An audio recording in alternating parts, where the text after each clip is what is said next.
Hi everyone, I'm Liz. Most of you know me. For those of you that don't, I'm Liz. I've been in the community a long time. Right now I'm working for the Los Alamos Community Foundation, and you can see my job right there is connecting our community through enduring philanthropy. And the most important part of that to me is the word community, and that's what I spend a lot of my time on, trying to build a community that works together. So before I get started, I just wanted to, we're involved in a lot of things. So is there something in particular that you're hoping I will talk about? Yes, Leslie. The endowment funds, okay? I will mention endowment funds. Anything else? Anything like I'm hoping she talks about? No, I'm just here. Yeah, Jody.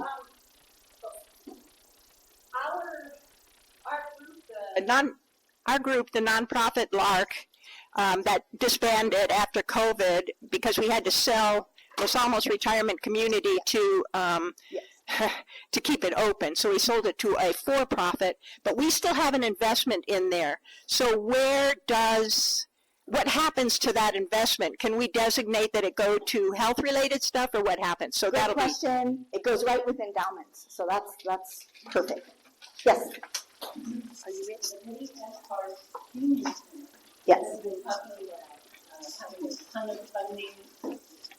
Gone. Yeah, their funding's gone. Yes. And so I wondered if that was part of the endowment stuff, or is that... I know a little bit. What can the county do to help? Yeah. Okay, I can talk about all those things. And awesome. Don't be afraid to ask me a question. I do have things here, but that's mainly because I don't want to forget something. So the very first thing I have a question for you also is, why are you part of League of Women Voters? Why do you volunteer? Where did you learn that from? How did you become a volunteer? So right now, I want you to turn to the person at your table. I want you to share, why are you here? Like, what's your purpose? And where did you learn that from? Go. I was, Martha Best, is that her name, Martha Best? I was trying to get involved with environmental issues way back in the 90s. Oh. And she said, we're studying that at League of Women Voters. Wow. Your turn. Here, but I thought it was the next logical step of being concerned about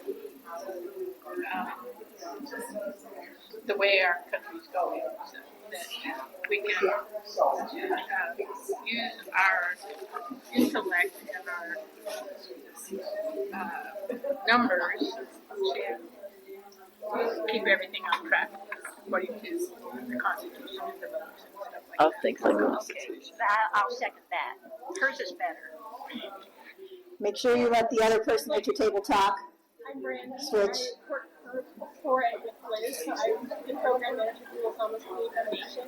But I was like, Why are you here? in high school, whenever there were events at the high school, I would come and participate. So I also And because I think community is really important. And I think being able to talk about ways to improve any sort of aspect of life is super important. That was bad? The trajectory. That was bad. I don't think I really ever did Okay, volunteering. I was teaching. so here's my why.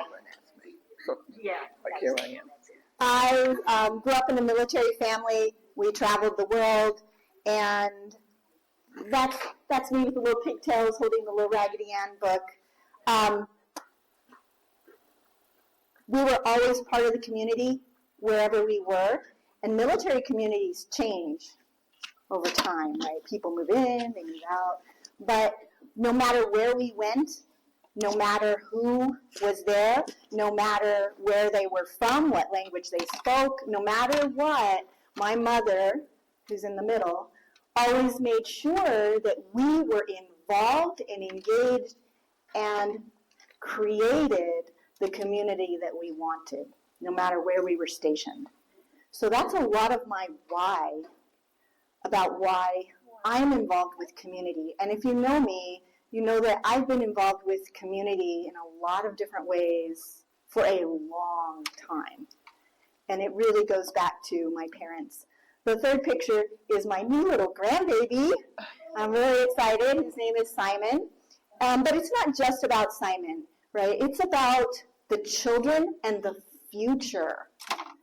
And part of the reason I want to create a great community is to leave the best I can for the next generation. Not only Simon, but he doesn't even live here. So I'm really working here for the children that are here in Los Alamos. And create a legacy for him. So you have to put time and effort in if you want to create a great community. That's what I learned from my mom. And some of you may know I worked for the Historical Society for a little while. And I love history. But the reason I quit mainly is because I spent a year with my mother. She passed away last year, so I spent some time with her. People always ask me, you seem to move around a lot. Well, things happen in life that cause you to move around whether you want to or not. So that's part of life. So the Community Foundation has 3 main goals: to support local nonprofits, enhance philanthropy, giving in general in the community, and to connect nonprofits, donors, and volunteers. Those are our 3 main goals. Those are the 3 main things that I work on. I think the most important one is supporting local nonprofits. So how many nonprofits do you think are in town? 100. What? Other ideas, guesses? 70? Any more? 125. There are about 150, 175 nonprofits in Los Alamos.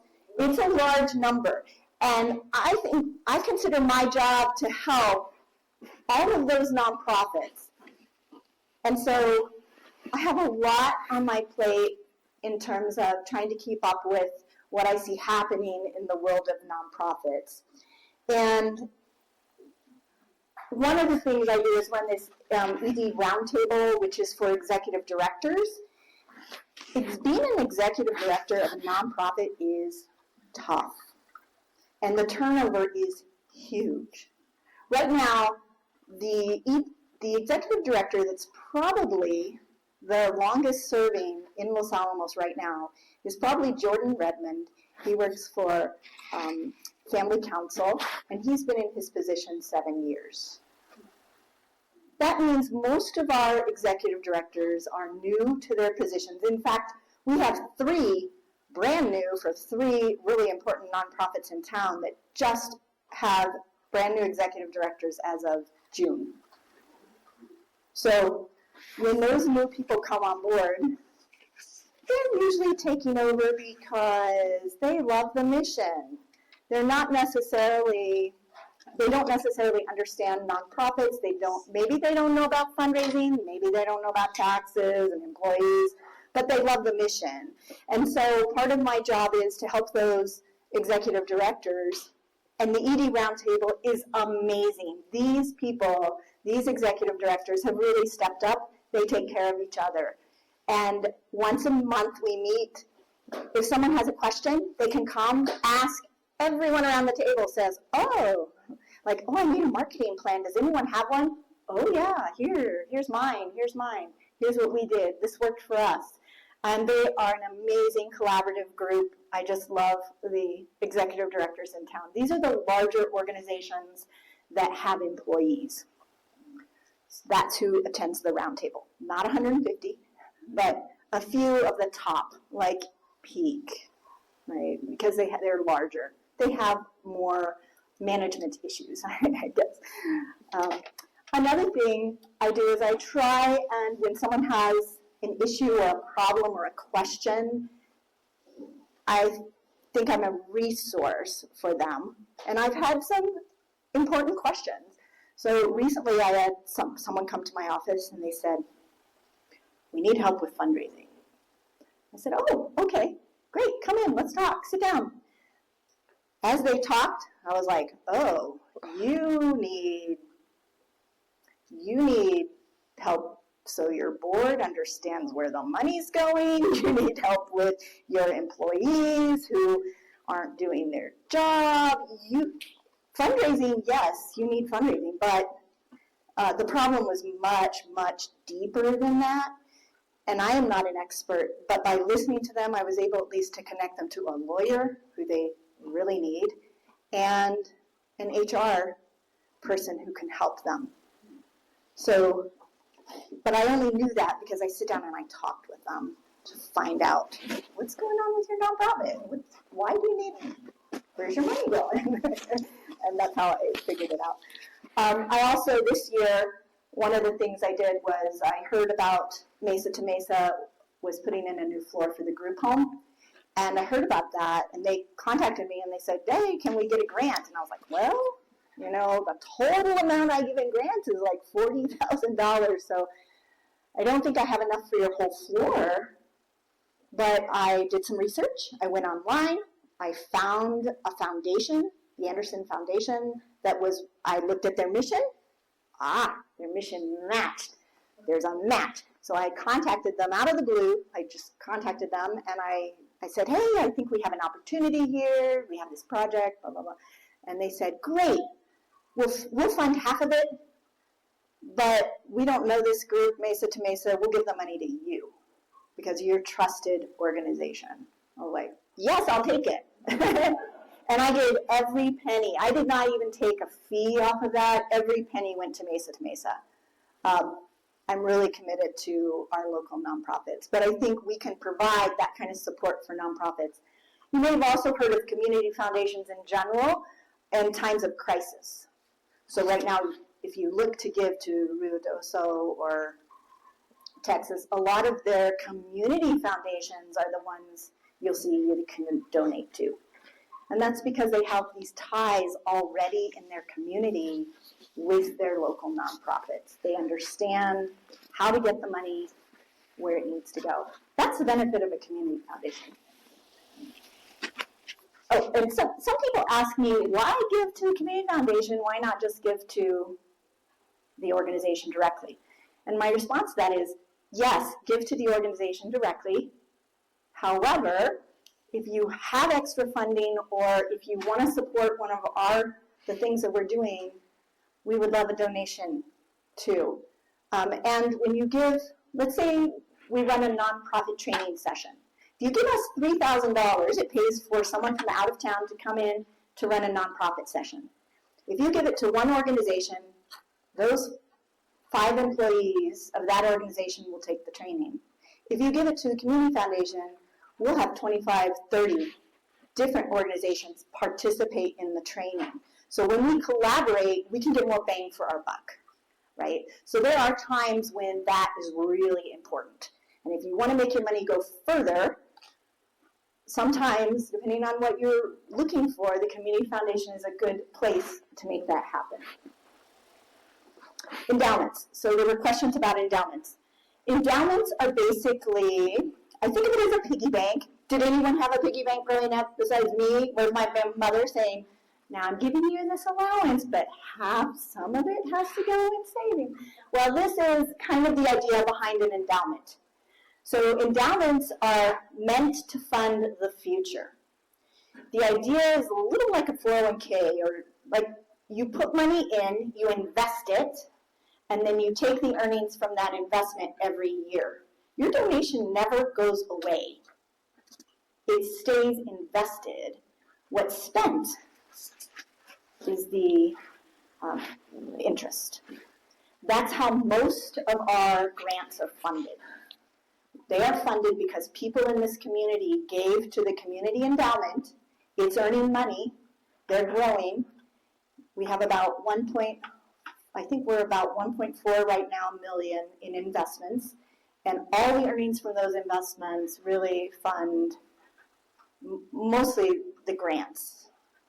There's some that fund specific programs, but they mostly grants. Some of our endowments go directly to organizations.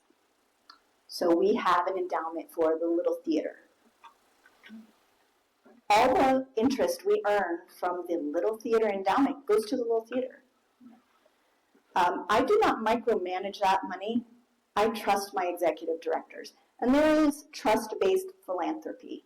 And I think it's really important, if you know an organization well, you know they're doing good work, I encourage you not to try and micromanage them, but give them because you see the good work they're doing, you know they're giving good work, you know about them, maybe you've read their, impact report, you know what's going on there. And give kind of an unrestricted gift. Those are really valuable to nonprofits because guess what? They have to pay tax preparers, bookkeepers. There are really important things they have to pay for. So some of them go directly to organizations.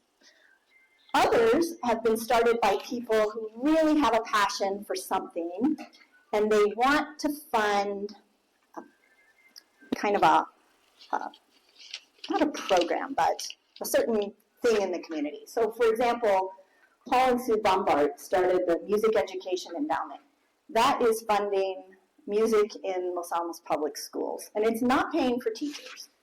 It's paying for extra, getting a presenter to come in, busing the kids up for a special presentation, if that's what it's paying for. And they specifically ask that it go to make sure that happens.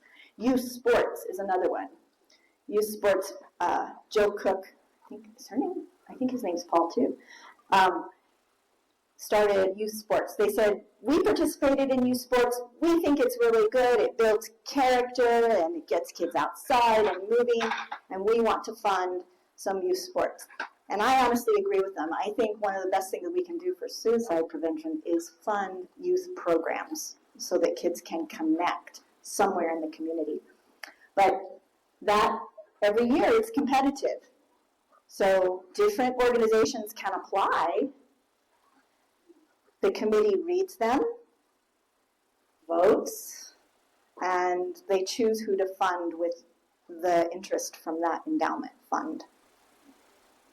Now, endowments are held, these endowments are held with the community foundation. So those funds are just kind of, in the books they're all separated, but technically they're all invested kind of together, right? And they are held at the community foundation. This is a real benefit if you are concerned about a couple things.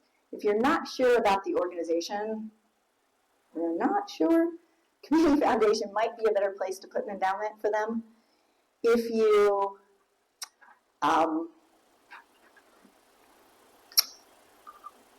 now I lost my thought, what I was saying. But anyway, the money is held at the community foundation. If they were sued for any reason, their money at the foundation is not really theirs, it's the foundation's. So it wouldn't be part of any lawsuit with an organization. So it's a little bit like diversifying your funds, right? Like, oh, it's held over here. If we're ever sued, it's still there. It can still benefit us. That kind of goes to what Jody was asking about. If you start an endowment and then you say, oh, I wanted to go to Little Theater, and Little Theater decides, we don't want to do this anymore. We're not going to be an organization here. We're going to close our nonprofit. Then we're like, wait, but we have this money.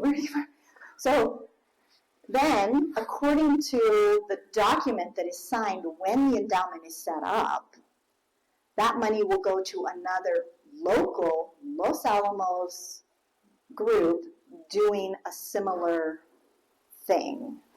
So let's say the Little Theater closes. Then I look around the community, I go, okay, who's doing theater? Oh, maybe the art center, they run the theater thing for kids. Or maybe they would be willing to start something. Or they've been doing this thing at Sala with Theater Live. Maybe the money could go for that, right? So that's what we do when a place closes. Now what I've been doing, I've signed a couple recent endowments, and in that paperwork for the more recent ones, I have a line saying, if your organization closes, where would you like the money to go? And I allow the person who's setting up the endowment to recommend where they would like it to go. Now, 30 years, that where they want it to go may not even exist, right? So ultimately, the final decision rests with the community foundation, but there's definitely in the paperwork where that money goes. And I'm in touch with David Hampton about that particular one, and I keep saying, where do you want the money to go, David? And because I want to hear their opinion before I make a decision. And right now, that money is going nowhere. It's sitting there, it's just earning interest. And we're just waiting. It's not huge, I don't think, if I recall. Maybe 10K, yeah. Yeah. Like,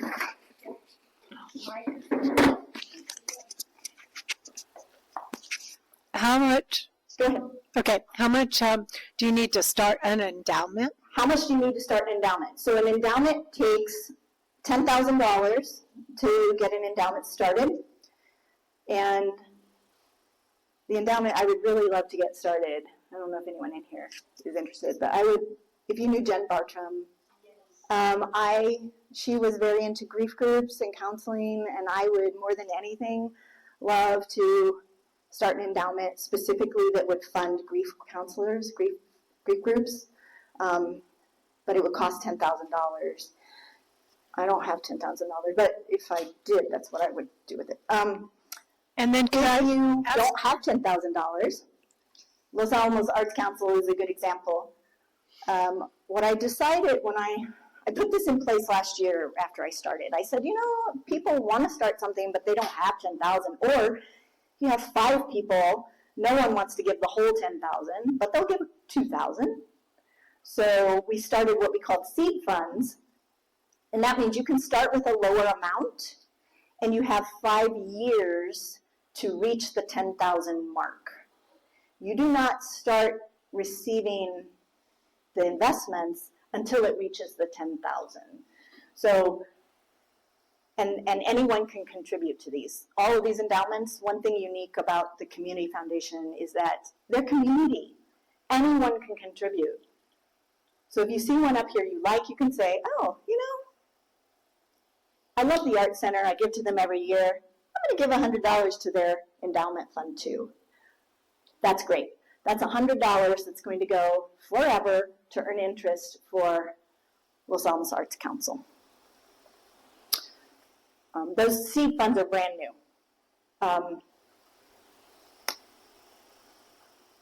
Self-help, you know, like if you give to self-help, you might say, well, they have an endowment too, so maybe I'll give a little bit to the endowment.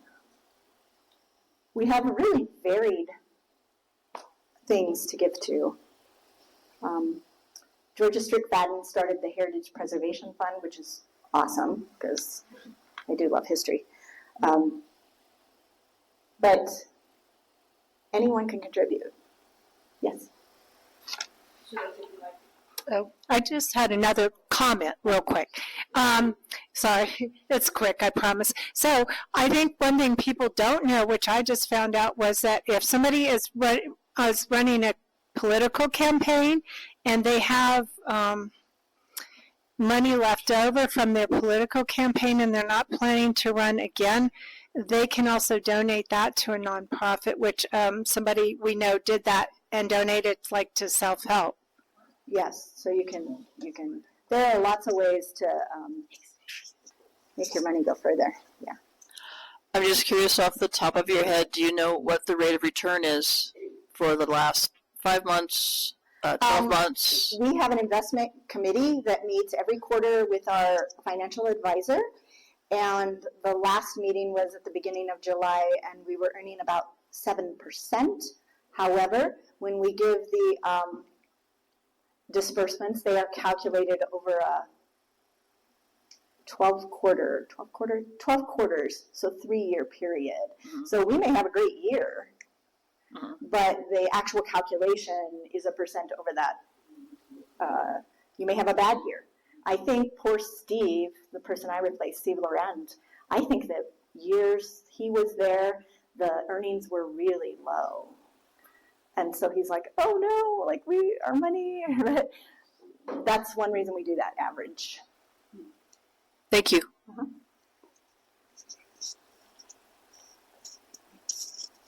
So, who does the investing? Is it a corporation? Is it a person? So our investments are held at Enterprise Bank, and they are our investment advisor. And they diversify the funds, right? One of the questions I do get asked, I know this was a peak question, is, but can we choose where to invest it? You really, in this case, you can't, right? Because we put all those funds into a diversified portfolio. Right now, we're being pretty conservative, although there is talk, if the economy calms, I don't know what else to say. The economy, if things calm down, I think we're ready to actually go for a more risky investment but higher returns. We haven't made that step yet, mainly because I don't know what's going to happen. I don't know. Nobody knows, right? So we're kind of right now playing a little conservative game. That's our. I've learned a lot about investments. That's let's see, anything else about endowments?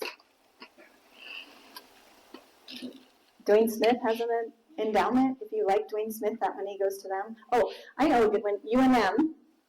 We have two different funds for UNM. One is just a general UNM. What do you need money for? The other one is specifically for students. So it was created by Vivian Chen, and she wanted to make sure that students who were going to college who hit a bump in the road, they have a car accident, they have medical bills, something happens, that they didn't have to quit their studies. They could pay their whatever and still continue their studies because she didn't want them to drop out because they had this one incident. So she started the UNM Student Fund. And the nice thing about our UNM funds is that the money stays local. You can give to UNM. They have an endowments also. However, if the UNM money is with us, it stays local. If the UNM ever disappeared here in Los Alamos, I don't think they ever will, but if they ever, then maybe Northern would come in. And we might decide, maybe we give it to Northern, I don't know. But it stays local. And I guess one thing good to know about the Community Foundation is the main reason we were started is because if you are a nonprofit in Los Alamos and you try to get a grant and you go to the state, let me tell you, they look at our county data, your chances of getting the grant are pretty slim, right? Because if you look at things like Medicaid numbers, Los Alamos is like 2%. Rio Arriba, our neighbor, is like 45%. So who's going to get the grant? You know, it's one of the big issues, I think, with, so, it even happens, it happens all the time. So our job is to take care of our nonprofits, to make sure they have the funding they need to stay open. Because guess what? I love Peak. I wanted to stay here. Just because they can't get money from the state doesn't mean we shouldn't have Peak in this community, right? So we have to kind of pay for it ourselves. I'm sure LA Cares has that same issue with funding, competing with other needy communities. All right, we do 100 men and women. Who's here? Who goes to 100 women? Or men, I guess a couple men. Yeah, it's a great group. I think theirs is coming up in August, so you can always go to that. We are the fiscal sponsors. Again, we just take in the donations. We hold it in a special account for them. When they spend it, they just spend it out of their account. We're a bank account for them. That's all. We don't do anything with that money. We have two websites, Los Alamos Gives and Volunteer Los Alamos. I know League of Women Voters is in maybe both of them, I don't know, but at least one of them. These are really great for especially small nonprofits. There are some nonprofits that are so small, they barely have a website. They almost all have a website, but sometimes it's really small. So they can link to us Everyone who is on these sites is verified. Los Alamos Gives, I have to verify they are all legally a nonprofit, so they are all verified. We have savvy donors in Los Alamos, I have to say. So a lot of people, you can give directly through that site. Like you can click, I want to give to this one and this one and this one and pay. But most people don't do that. But they do scroll to see who's out there, to see who might receive some funding they might like to give to. And then most Los Alamos donors will write an actual physical check. We were just talking about checks, right? They will write an actual physical check because they don't want to pay the credit card fee, which I get it, right? You want as much money to go to the nonprofit as possible. So you may not give through you can give through the site. However, it's just a great place to just scroll through. You may notice nonprofits you didn't even know existed. Los Alamos Gives includes Rio Arriba nonprofits also. So we do expand that kind of beyond our border. We feel like donors should have a choice, and our neighbors are worthy too. So it does include that. Launch. This is Los Alamos Uniting for Community Health. You probably have questions. You've probably seen us in the paper recently about this particular program, which we just launched, our launch program. And it really started here with, I started talking to Jessica Strong. I think you've seen this chart before from Jessica. And you might say, well, why is the community foundation involved in health? Like, what are they doing? This is why we're involved. If you look at this chart, all of these are nonprofits. What's my main job? To help nonprofits. So these are the nonprofits that have county contracts. They're not all the nonprofits involved in community health. There are more. There's Family Council. There's all kinds of other nonprofits doing community health work. These are just the ones with county contracts. And then when I talked with Jessica, we went through the comprehensive health plan, and we looked at places nonprofits could contribute.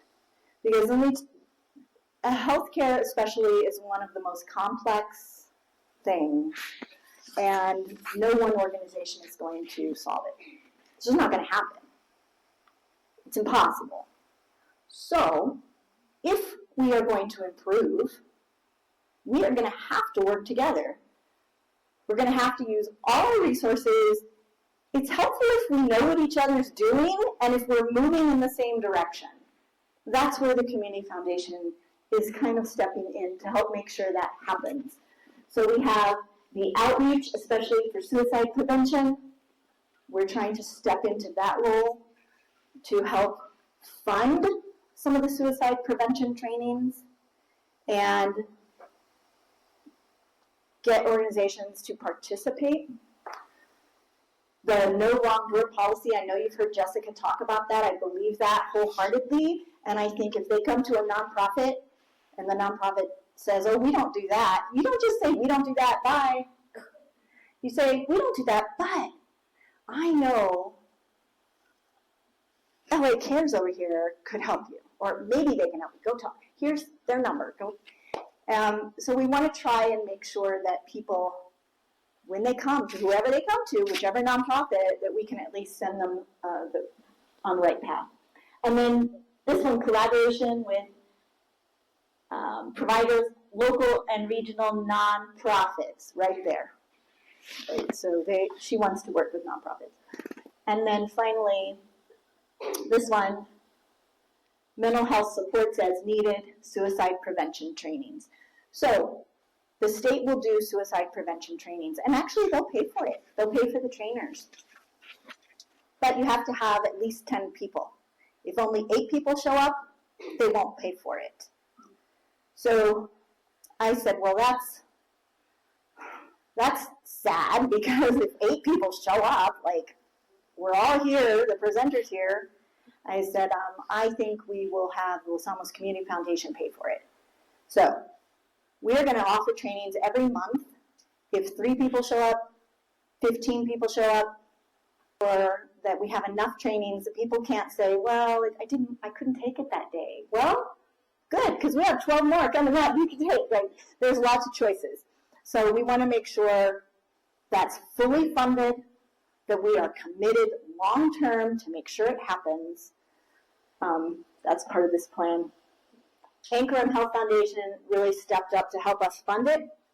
They have a great model, and their model is to work with community foundations to get money out.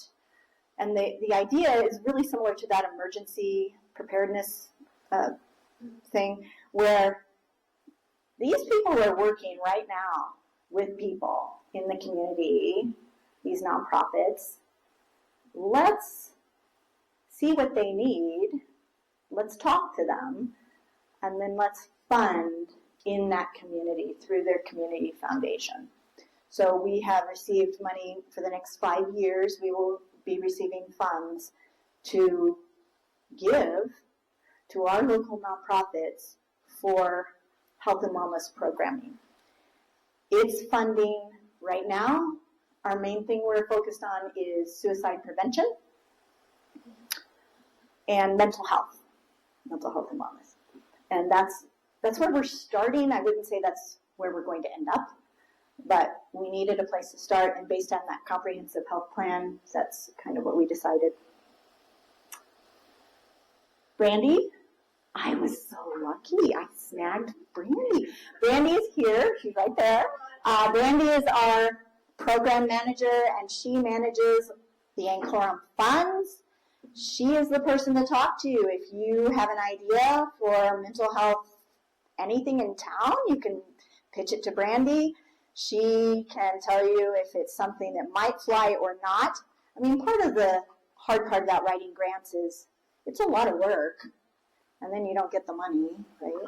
So Brandy can help give you little hints like, well, to make a stronger application, you need some data. Or, yeah, I think that's something that might fit. Or, no, it's not quite what we want. It's not going to work. She's the one who's really helping to get all of that off the ground. We're also hoping to have a youth summit this year. We're working with the senior center on the adult summit, but we really, really want a youth summit. We know suicide rates for our youth in this town are high. And Brandy, I've kind of thrown that to Brandy, youth summit. So I think she'll do a great job connecting with those youth to make that happen. So right now we're in the planning stages, and I'm sure I'm going to be looking for funding for that, but we're going to make it happen. Randy came up with the logo. It's amazing, and that's really what we are focusing on, that mental health and wellness. What can I do? You know, it says what can I do, not we, you personally. So I want you to think for a minute. We're talking about community health and wellness, and all of you are members of this community. And there are things you can personally do, and some of them are really simple. Prioritize your own health and wellness. I know that sounds silly, but if you're someone like me, it doesn't always happen. Right? You get busy, you're doing this, you're doing that. Prioritize your own health and wellness, it's important. Talk about mental health. So one of the things Jen did with us was, the way she started the meeting was, okay, I want everyone to tell what you do when things get really stressful. When you need some stress relief, what do you personally do? What's a strategy you personally use to get out of, kind of your bad funk, right? Your bad mood. So right now, turn to your neighbor. What do you do? Tell your neighbor, what do you do? Get rid of your bad mood. I've been working on it.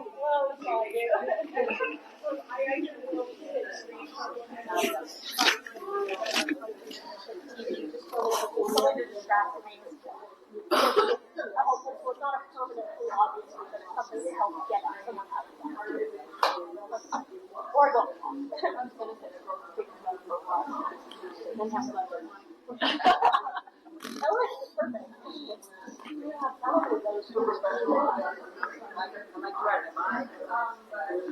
eat chocolate chips and watch Hallmark Channel movies because they're always the same.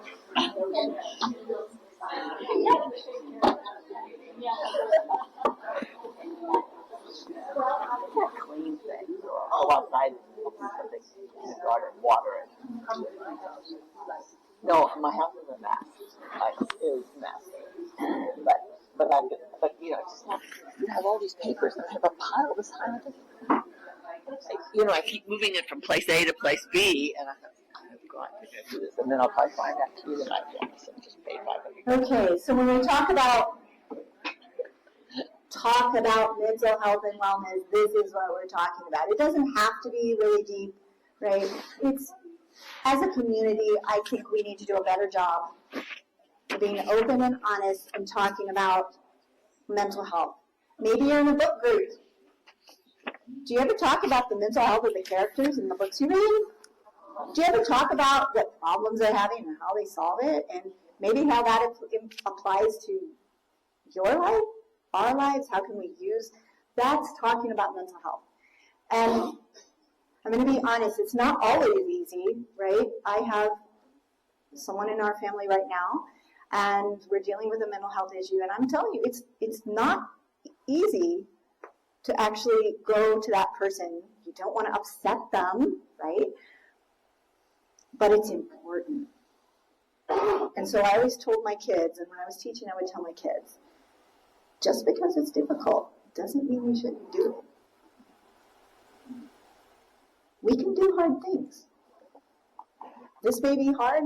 This may not be comfortable at first, but we should do it. And the more you do something, the more comfortable you're going to be at it. So just even talking at your table about what do you do for mental health, it's important. Check in with others. I think this one is really, really important. Even if you cannot leave your house. My mother, she was the last year, she had trouble with mobility issues, and getting her out of the house was an ordeal. But every day, she had a list of people she would call. Every single day, her friends, just to check in, just to see how you're doing, what's going on. She knew everything people were doing, but she made it a priority to check in. And I think you can do that with your circle, right? If you know someone's struggling, go for a walk. Take them to lunch, go for coffee, I don't know. But connect. I think that's the biggest, most important thing. The Senior Center right now, some of their research they're doing is finding that just that connecting part is so important. And I think COVID really kind of threw a wrench in it. We're trying to get people to realize it's not all about the internet. Connecting in person is important too. So that connecting, I think, is checking in with others is really important. Take a class. And I want to challenge you to take a class. This is ABC training. It is 1 hour of your time. And the reason I think it's important for every single person in this room to take a class is because you are community leaders. You are leaders in this town. I know you, because I know you guys. And for you, you may think, I don't need the class. But if you take it and you tell someone, hey, I took it, it was an hour, they're going to respect your opinion, and you have influence in this town. So I ask you, please, to take an ABC training. It's not long, and it can make a difference, especially if you talk about it, that you took the training. Donate to the Community Foundation. Help us put on a youth summit. Help us to pay for these trainings. Pay other nonprofits. JJAB is running a youth mental health first aid. They're a great organization to donate to. So many good nonprofits in town. Think about it when you're doing your donations. You can sponsor a class. We even have Psalmist Bookstore. Oh my gosh, they are amazing people. They she has said she would love to sponsor youth and give them boba tea. I was like, oh, that will work. Okay, we'll do it. So I think you have to ask yourself, what are your resources? What do you have? And how can you use those to make a difference? Samazad Bookstore has a location. She has boba tea. So she's a good one. Yeah. Oh, ABC is the suicide prevention training, and it's ask, be present, and connect. I think is the term. It's instead, if you took QPR training before, this is a brand new program. Los Alamos is the first community to participate in this statewide program, taking ABC over QPR. One of the issues with QPR, I think there were some things people felt uncomfortable with. I think this training is an improvement, and I am not a professional, but I trusted Jen Bartram. She's the one who actually looked at the training and talked to them and said, yes, let's switch. So I trust her on that one. Yeah. What if the League of Women Voters got a bunch of women together and men, and we took the class? Yep, we could come and do a class just for you. We can schedule private events. So these are scheduled and these are community ones, but what we're doing is we're actually looking for organizations that will do that. Say, hey, and if you could just, women would be cool. I mean, I think it would be fun to do. Or 5 of us could just go to a previously scheduled class. We could go to a previously scheduled one, but if you as an organization want to sponsor one, I think there are benefits to that.